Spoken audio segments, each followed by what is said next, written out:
नमस्कार 12वीचे विद्यार्थी मित्र मैत्रिणींनो.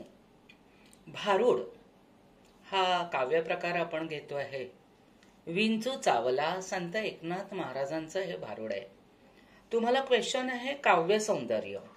मग काव्य सौंदर्य तुम्ही प्रस्तावना लिहायची आहे.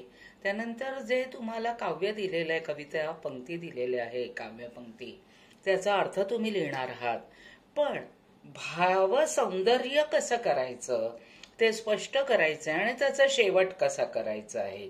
तर काव्य सौंदर्याचा शेवट अशा प्रकारचा हे असं लिहायचंय बरं. अशा प्रकारचा विंचूरूपी काम क्रोधाचा उतारा कवीने सांगितला आहे. सत्व उतारा व तमोगुण या परस्पर विरुद्ध षड्विकार गुणांचा परिणाम प्रत्ययकारक मांडला आहे. असा मोलाचा उपदेश भारुडातून संत कवींनी मांडलेला आहे. हा शेवट तुम्ही करायचाच आहे. त्यामुळे काय होतं की एक आन्सर सुद्धा अट्रॅक्टिव्ह होतं. सो सबस्क्राईब करा, लाईक करा.